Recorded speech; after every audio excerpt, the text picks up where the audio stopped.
부분에 좀 녹화를 빼먹었는데 여기서부터라도 하겠습니다. 자, 그래서 503페이지의 5번 거래는 토지의 자본적 지출과 관련된 거다. 토지 정지 작업 또는 정지비 이런 것들은 토지의 자본적 지출입니다. 토지의 자본적 지출은 매입세 공제를 못 받아요. 토지 자체가 면세 재화이기 때문에 매입세 공제를 해주지 않습니다. 자, 그래서 이거는 유형이 54번 유형이 돼야 됩니다. 자, 그러면 입력을 해볼까요? 2023년 12월 12일. 자, 12월 12일로 매입 매출 전표 날짜 바꾸시고요. 유형이 54가 됩니다. 우리가 불공제 54번 유형을 선택하게 되면 팝업창이 나오잖아요. 지금 이거는 0번 맨 위에 있는 토지의 자본적 지출 관련이라고 하는 요 사유가 되겠습니다. 여기 클릭하시고 밑에서 선택을 누릅니다.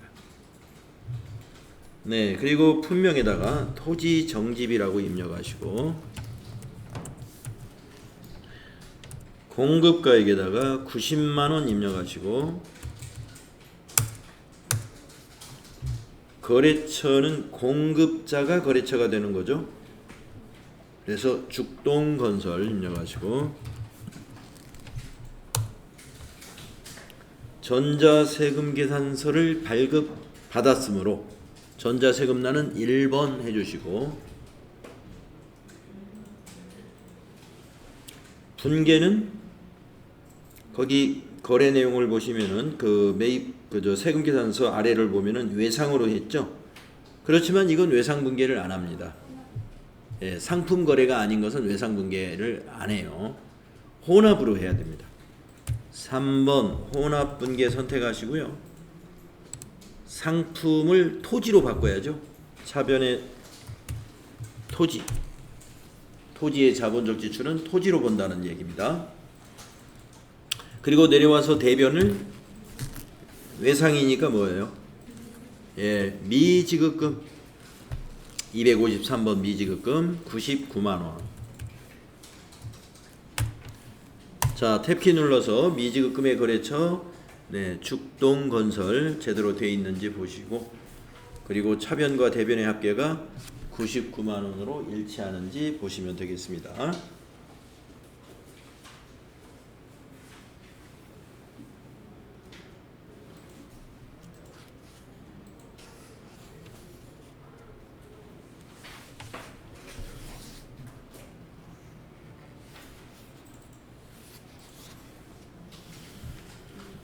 네.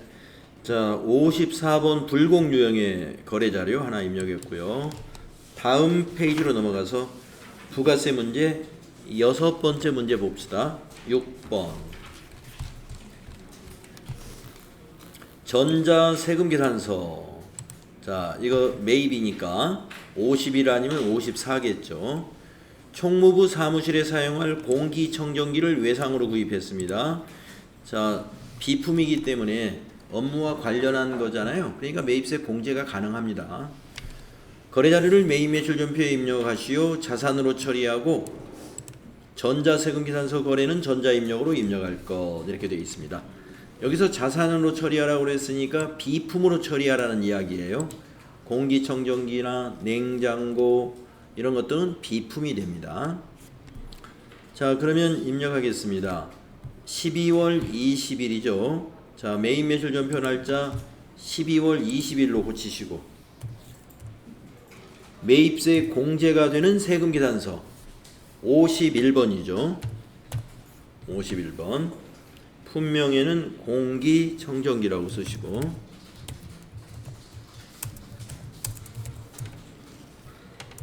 수량은 2개죠. 2개. 단가는 30만원. 거래처명, 거래처는 현주전자가 거래처가 되겠습니다. 현주전자. 그리고 전자세금은 1번이 돼야 되겠죠. 전자 입력으로 하시고 분계는 이것도 외상으로 구입을 했네요. 하지만 이 비품이기 때문에 외상분기하면은 외상매입금이 된단 말이죠. 그러니까 외상분기하지 마시고 혼합으로 분기합니다. 3번 혼합으로 하신 다음에 자 부가세 대급금은 공제받을 매입세이니까 그대로 두시고 상품을 비품으로 코드를 고치세요. 비품 유형자산 개정가방으로 바꾸고 밑으로 내려와서 이제 4번 대변에다가 253번 미지급금. 네, 미지급금 금액은 66만 원이 되죠. 그리고 탭키 누르셔가지고 미지급금의 거래처 현주전자 그대로 돼 있죠. 차변 대변 합계 66만 원으로 일치하는지도 확인하시면 됩니다. 자, 모의고사 5회 부가가치세 문제 6문제 다 풀이가 됐네요. 그 다음은 결산 문제는 어떤 게 나왔는가 보겠습니다. 결산 자료를 참고하여 결산을 수행하시오. 단 제시된 자료 이외의 자료는 없다고 가정합니다. 라고 되어 있네요. 수동 결산 및 자동 결산. 자, 자료 설명을 보면은요. 기말 상품 재고액은 3,200만 원이다. 이건 자동 결산에서 하는 거고.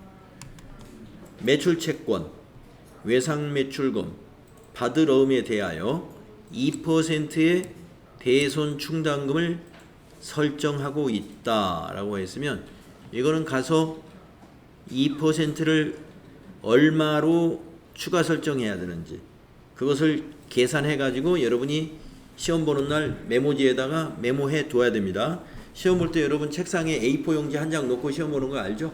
볼펜하고 A4 용지 하나. 거기에다가 이제 계산을 해 놔야 돼요. 자, 그러면 1번, 2번 이것이 이제 결산 문제고 3번은 이익잉여금 처분계산서에 날짜 입력하고 여기 전표 추가 누르는 거 그런 문제가 되죠. 자, 그러면 요거 2%만큼 대손충당금 설정하려면 얼마를 추가 설정해야 되는지 가서 확인하겠습니다. 합계잔액시산표를 열어야 돼요.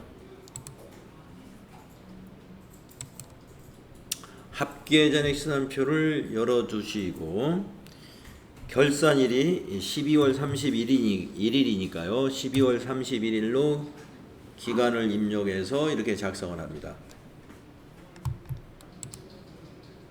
그런 다음에 외상매출금부터 확인하겠습니다. 외상매출금은 잔액은 이 금액이고 외상매출금의 대손충당금은 이미 80만 원이 잔액이 있습니다.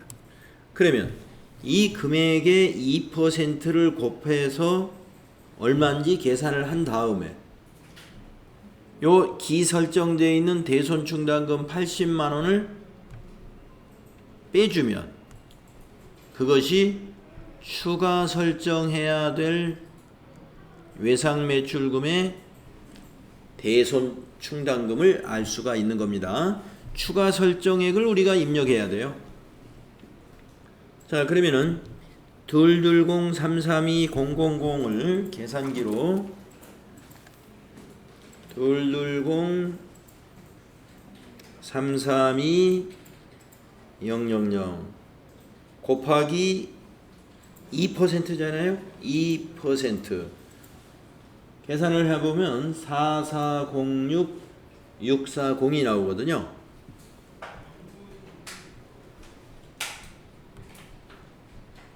이렇게 나와요. 그러면 여기에서 추가 여기 80만 원을 빼줍니다. 마이너스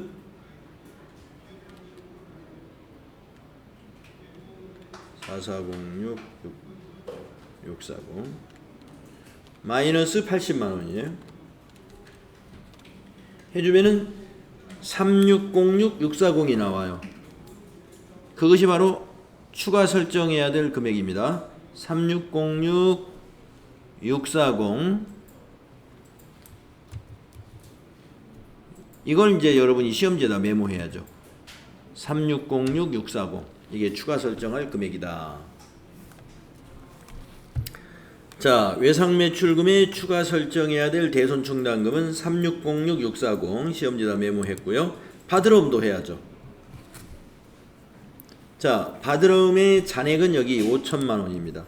그러면 5천만 원 곱하기 2% 하면은 100만 원이에요. 여기에다가 곱하기 2% 하면은 여러분 100만 원 나옵니다. 아니 100만 원 맞나요? 20%가 100만 원일 텐데 10만 원이 아닌가요? 100만 원이요? 5천만 원. 아, 맞네요. 곱하기 2%. 네, 100만 원. 자, 100만 원이 2%인데 지금 받으러움의 대손충당금 잔액이 또 있어요. 얼마 있냐면 15만 원이 있습니다. 잔액이 15만 원. 그래서 여기서 15만 원을 빼줘요. 그러면 85만 원이죠. 이것이 추가 설정해야 될 금액입니다. 그래서 85만 원을 여러분이 또 메모지에다가 메모를 해둬야 돼요. 아까 3606640도 메모했고 외상매출금 그 다음에 받으러움의 대손충당금 추가해야 될 것은 85만 원. 자, 요렇게 이제 준비를 한 다음에 자동 결산을 할 수 있는 메뉴로 가야 되죠. 자, 전체 메뉴 가셔가지고 결산자료 입력이라는 요 메뉴로 가야 됩니다. 여기로요. 네, 클릭해서 자, 결산일자는 1월부터 12월 그리고 확인해 주시고 자, 거기 자료 설명에 있는 1번 기말상품 재고액을 먼저 입력할까요? 네, 여기 있습니다. 기말상품 재고액 여기에다가 3,200만 원 입력해야죠. 32 플러스 엔터.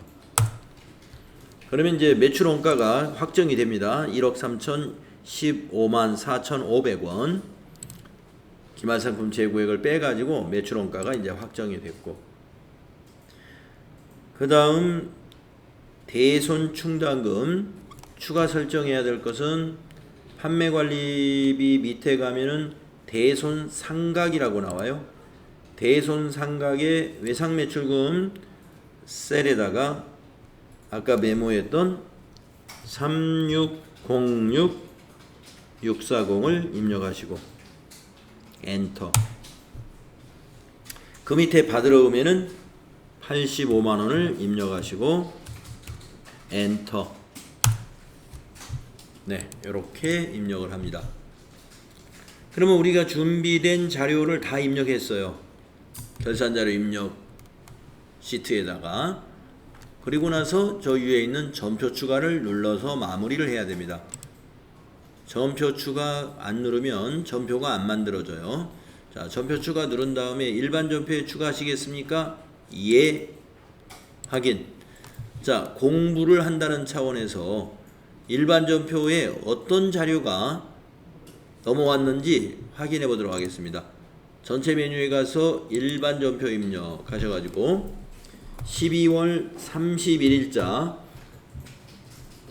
일반 점표에 가면 결차 결대라는 내용이 점표가 2건이 넘어왔어요. 1번 점표는 결차는 결산자료에서 넘어온 차변이라는 얘기고, 결대는 결산자료 입력에서 넘어온 대변이다. 즉 차변 대변과 똑같은 겁니다. 다만 내가 입력한 것과 구분하기 위해서 여기서 결차 결대라고 한 거예요. 자, 그러면 차변의 상품 매출원가 아까 1억 3,015만 4,500원이었잖아요. 그것을 이제 매출원가 대체 분계라고 그래요. 요거를 차변의 상품 매출원가 비용 발생, 대변의 상품 자산 감소, 상품 매출원가 대체 분계가 하나 만들어지고, 두 번째 점표는 우리가 대손충당금을 설정하는 거였죠. 그래서 109번 대손충당금은 외상매출금에 대한 대손충당금 추가 설정을 3606640을 해야 되고, 그 다음에 111번 대손충당금은 받으러움에 대한 대손충당금 85만원 추가 설정해야 되고, 그래서 대변은 대손충당금이 2개고 차변의 대손상각비는 하나입니다. 판매관리비, 대손상각비가 2개가 더해져서 445만 6,640원 이런 전표가 하나 만들어집니다. 그래서 우리가 결산 때 대손충당금을 추가 설정한다는 말이 바로 이 말이에요. 2%의 대손이 예상된다라고 하면은 2%인가 얼마인가를 먼저 계산을 하고 합계잔액시산표에서 계산을 하고 그 다음에 충당금의 잔액은 얼마인가 그것을 빼주어 가지고 추가 설정을 해줍니다. 그러면 지금 내가 이제 합계잔액시산표에서 조회를 누르면 어떻게 될까요? 합계잔액시산표에서 제가 여러분들이나 제가 조회를 누르게 되면 이 대손 충당금이 바뀌게 되겠죠. 추가 설정해서 대손 충당금, 외상매출금의 대손 충당금은 440만 6,640원, 즉 요 잔액의 2%. 또 바드러움의 대손 충당금은 100만 원, 즉 요 5천만 원의 2%가 설정이 되어 있다는 걸 알 수가 있는 것이죠. 추가 설정을 함으로써 2% 설정이 완성된 거예요.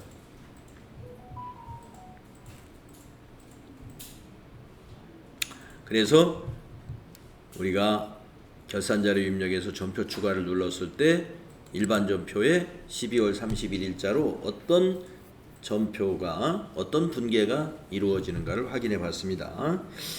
자, 뭐 시험 볼 때는 이거 확인하고 할 필요는 없어요. 그냥 빨리빨리 여기 수행을 빨리 하는 게 중요합니다. 뭐 12월 31일에 가서 지금처럼 우리가 공부하듯이 이렇게 조회해서 확인해보고 이럴 필요는 없다는 거죠. 시험 볼 때는. 자, 그러면 이제 수행과제에서 뭐를 해야 돼요? 수동결산 또는 자동결산을 했으니까 거기 수행과제 2번을 해야 되죠. 손익계산서 만들고 이익잉여금 처분계산서 만들고 재무상태표 만들고 해라 이런 얘기죠. 자, 그러면은 손익계산서를 조회만 하면 됩니다. 만든다는 것은 손익계산서를 12월 달로 조회하면 만들어지는 거예요.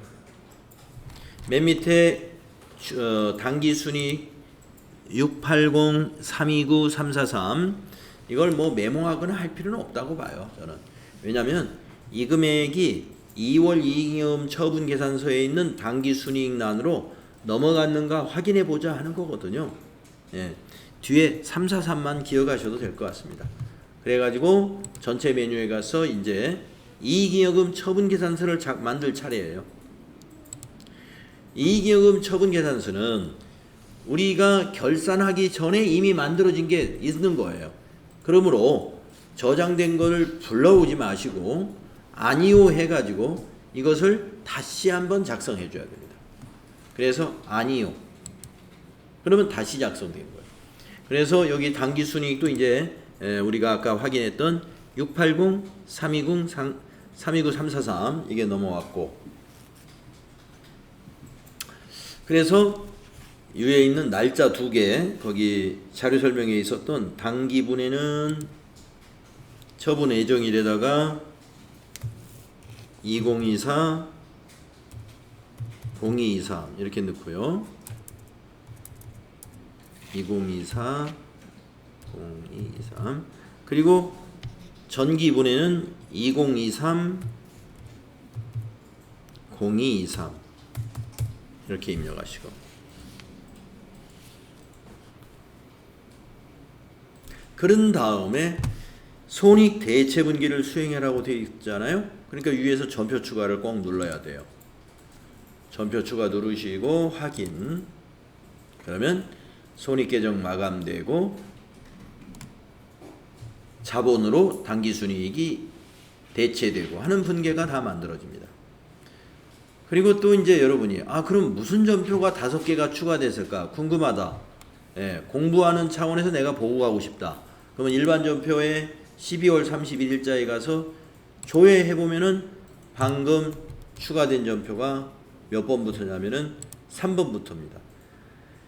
이익잉여금 처분계산서에서 자동으로 만들어진 전표는 결차 결대는 아니에요. 그냥 차변 대변으로 해서 3번 전표를 보면은 상품 매출 수익이죠. 자비익도 수익이죠.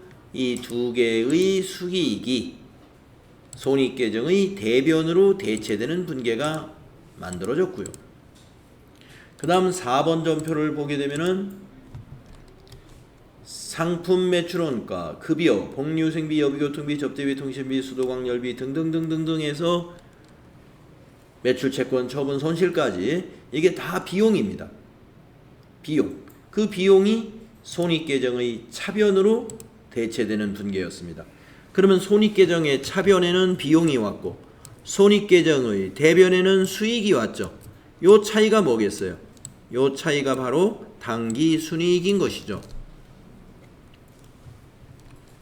그래서 여기 5번 전표를 보게 되면은 당기순이익은 6억 8,032만 9,343원이었고 요 당기순이익이 손익의 차변에서 미처분 이익잉여금의 대변으로 가게 됩니다.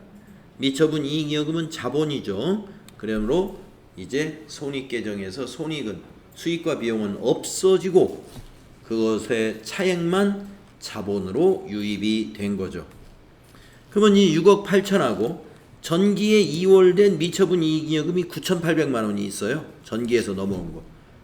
요 6억 8천하고 9,800을 더하면 7억 7,800입니다. 그 7억 7,800을 모두 내년으로 2월 시킵니다. 그래서 미처분 이익잉여금 없어지고 대신에 2월 이익잉여금을 대변에 기입해가지고 차기로 2월해 가는 거예요. 이런 분계가 조금 전에 5개의 전표가 추가되었습니다. 그 내용인 겁니다. 자, 그래서 우리가 이제 공부하는 차원에서 여기 들려온 거고요. 시험 볼 때는 마찬가지로 여기서 전표 추가 누르고 바로 재무상태표 조회해서 에러 안 나면은 결산을 잘 마쳤다. 이렇게 판단하시면 됩니다. 자, 그러면 저 재무상태표 한번 조회해 보겠습니다. 재무상태표를 12월 달로 조회했을 때 아무 에러가 없어야 돼요. 여기까지가 거기 결산의 수행과제에 있는 내용입니다. 손익계산서, 이익잉여금 처분계산서, 그 다음에 재무상태표를 순서대로 작성해라 하는 문제. 자, 그러면 이제 결산을 마쳤으면 바로 수행평가를 해야 되는 거예요. 거기 모든 질문에 우리가 답을 다룬 거죠. 자, 이것도 연습이 필요하니까 같이 한번 답을 찾아보겠습니다.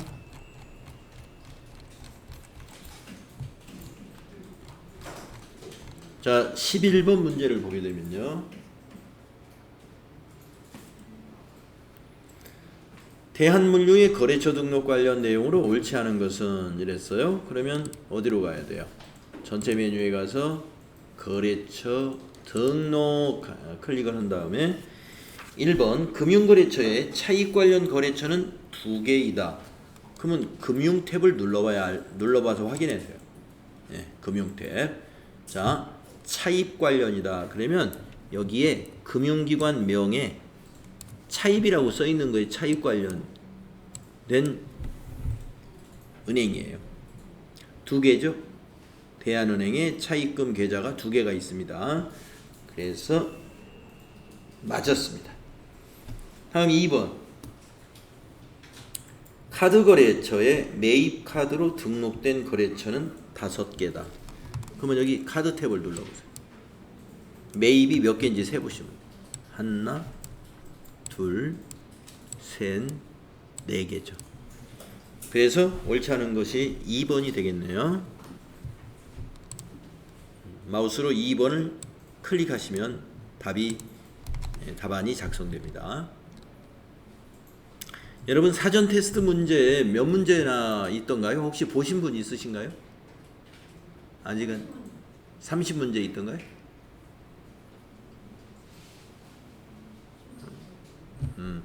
사전 테스트 문제 다 풀어보시는 게 좋아요. 그래야 여러분 숙달이 되는 거니까.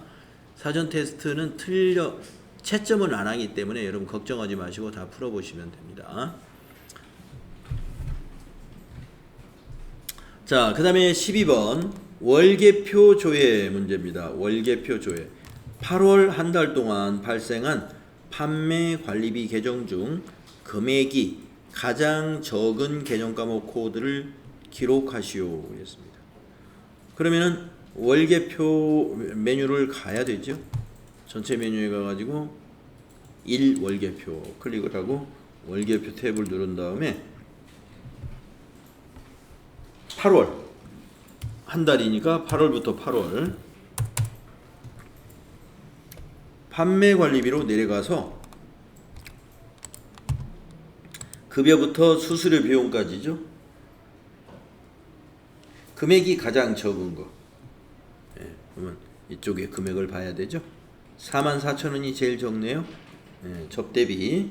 계정 과목 코드 아는 사람은 직접 쓰면 되는데 모르면은 이 접대비를 이 계정 과목을 더블 클릭해 보세요. 접대비를. 그러면은 계정별 원장이 나타나면서 계정별 원장에는 이 코드가 보여요. 813. 그래서 답을 813이라고 입력해야 됩니다. 다음은 13번 월계표 조회입니다. 1월부터 10월까지 발생한 영업외 비용의 금액은 얼마인가? 그러면은 지금 월계표에 와 있는 거니까 앞에 월을 1월로 바꾸고 뒤에 월은 10월로 바꾸면 1월부터 10월이 되겠죠. 이렇게 되면 영업외 비용의 금액은 얼마냐 그랬잖아요. 밑으로 내려가셔가지고 영업외 비용을 우리가 찾으시면 됩니다. 비용은 차변에서 발생하니까요. 차변에 있는 이것이 답이 되겠죠. 18399,000이네요. 18399,000.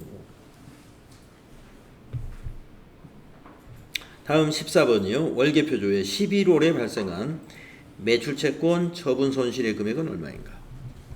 자, 지금 월계표죠? 여기서 11월부터 11월. 매출채권 처분 손실. 여기 있죠. 16만 원이 답이 되는 겁니다. 자, 그러면은요. 여러분 15번부터 26번이 끝인가요? 이 30번까지. 네. 요거는 한번 여러분이 직접 한번 해보세요. 자, 15분부터 30분까지 한 10분 드리면 하겠죠. 하면서 질문만 받겠습니다. 못 찾겠다든가 아니면 나는 이거 찾는데 시간이 너무 많이 걸린다든가 이런 거는 뭔가 잘 몰라서 그럴 수 있으니까 저한테 질문하면 질문한 것만 제가 보여드리겠습니다.